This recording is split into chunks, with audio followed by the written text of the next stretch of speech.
Hi hello friends, అందరూ బాగున్నారా? ఈరోజు నేను రెసిపీ ఏం చేద్దాం అనుకుంటున్నానంటే రాగి సంకటి చేద్దాం అనుకుంటున్నాను అనమాట. రాగి సంకటి పాతకాలం నాటి వంటకం ఇది.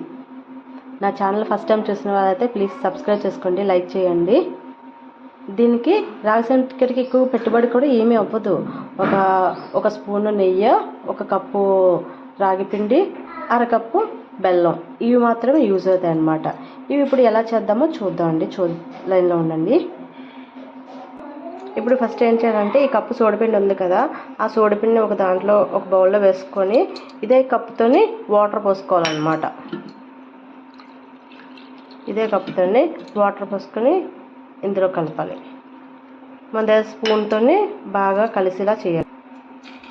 చూసారా, ఈ విధంగా తయారవ్వాలన్నమాట. ఒక కప్పు సోడిపిండికి ఒక కప్పు వాటర్ వేసుకొని ఇలా బాగా కలుపుకోవాలి.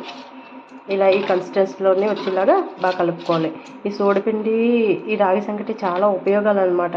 ఏంటంటే గర్భిణీ స్త్రీలు తిన్న తర్వాత చిన్నపిల్లలు చిన్నప్పటి నుంచి వాళ్ళకి అలవాటు చేసిన వాళ్ళ బోన్స్ అవి బాగా స్ట్రాంగ్గా తయారవుతాయి.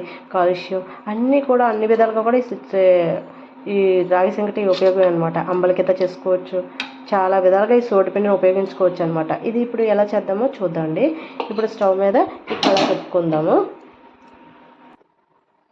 చూడండి, ఇలా మనం కళాయి పెట్టుకున్నాం కదా, ఒక కప్పు సోడిపిండికి 2.5 కప్పులు వాటర్ వేయాలన్నమాట. ఇది 2.5 కప్పులు వాటర్. ఇలా వస్తున్నా ఆగు. వాటర్ వేసాక అది బాగా మరగాలి. బాగా మరిగాక ఇప్పుడు మనం చెప్పామా తల్లు. చూడండి, ఈ వాటర్ బాగా మరుగుతుంది కదా, అప్పుడు మనం ఏం చేయాలంటే ఈ బెల్లం తురుక్కున్నాం కదా, అరకప్పు దీనిలో మొత్తం వేసుకుందాం. వేసుకున్నాక ఒకసారి స్పూన్తో బాగా కలపాలి. అది గడ్డలుగా లేకుండా ఇలాగ వాటర్ టైప్లో తయారవ్వాలి. బాగా కలపాలి. ఈ రాగి సంకటి నెలకు ఒక 3 సార్లైనా పిల్లలకి పెట్టాలి ఖచ్చితంగా కూడా. చిన్నపిల్లలకి మెయిన్ అన్నమాట. బోన్స్ అవి బాగా డెవలప్ అవుతాయి, స్ట్రాంగ్గా అవుతాయి కూడా. ఫస్ట్ టైం నా ఛానల్ వాళ్ళు చూసిన వాళ్ళైతే ప్లీజ్ సబ్స్క్రైబ్ చేసుకోండి, లైక్ చేయండి. చూడండి, ఇలా బెల్లం పాకంలా తయారవుతుంది కదా.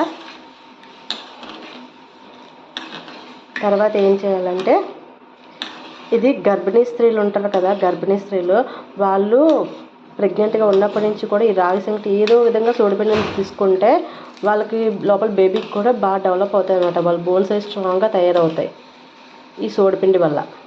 చూడండి, ఇలా బాగా బెల్లం కరిగిపోయింది కదా.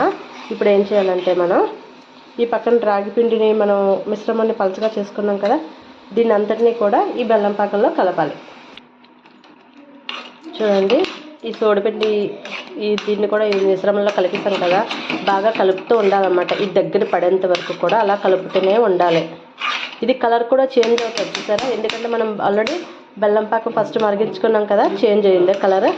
ఇదిగో ఇలా కలుపుతూ ఉండాలి. ఇలా ఉండలుగా చుట్టకుండా దగ్గరికి వచ్చేంత వరకు కూడా కలుపుతూ ఉండాలి. మనం ఎంత బాగా కలిపితే మనకి అంత బాగా రాగి సంకటి తయారవుతుంది అన్నమాట. చూసారా, అస్సలు ఉండలు పట్టకూడదు, కలుపుతూ ఉండాలి.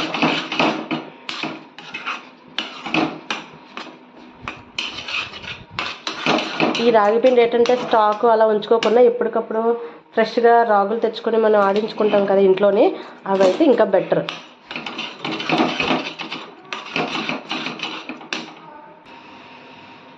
చూడండి, ఇలా దగ్గర పడుతుంది కదా, అప్పుడు మనం ఏం చేసుకోవాలంటే మనం ఒక స్పూన్ నెయ్యి ఉంచుకున్నాం కదా, దాన్ని ఇలా వేసుకోవాలి నెయ్యిని. ఇప్పుడు నెయ్యి వేసుకున్నాక కూడా బాగా కలపాలి. ఇప్పుడు నెయ్యి వేసుకున్నాక ఏమవుద్దంటే మనం కళాయికిని ఈ రాగి సంకటి కూడా రెండు కూడా డివైడ్ అవుతాయి అన్నమాట. అంటే కిందన కళాయికి అంటుకోకుండా జాగ్రత్తగా ఒక ఉండ టైప్లో అవుతుంది అన్నమాట. చూడండి, ఈ కళాయికి అడుగు పట్టకుండా ఉంటుంది, మాడకుండా మనం కలుపుతున్నంత వరకు కూడా బాగుంటుంది. ఈ రెండు కూడా డివైడ్ అవ్వాలి, అప్పుడు మనం కంప్లీట్గా వచ్చేసినట్టు అనమాట. రాగి సంకటి తయారైపోయినట్టు. అలా కలుపుతూ ఉండాలి. చూడండి ఫ్రెండ్స్, రాగి సంకటి ఇలా అనమాట. ఇది ఫైనల్ లుక్. దీనిలో కొంచెం లాస్ట్లో నెయ్యి వేసి మనం బాగా చల్లారాక ఉండలుగా చుట్టాలి. చూడండి ఫైనల్ లుక్. రాగి సంకటి రెడీ అయిపోయింది.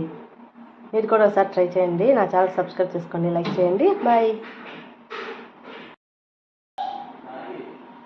ఫైనల్ లుక్ ఇదండి.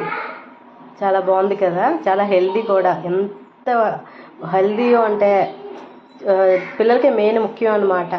తన బోన్స్ డెవలప్మెంట్ కోసం ఎక్కువ అడిగిన ఎముకలు బాగా దృఢంగా బలంగా ఉంటాయన్నమాట. మీరు కూడా ట్రై చేయండి. నా ఛానల్ సబ్స్క్రైబ్ చేసుకోండి ఫ్రెండ్స్. బాయ్.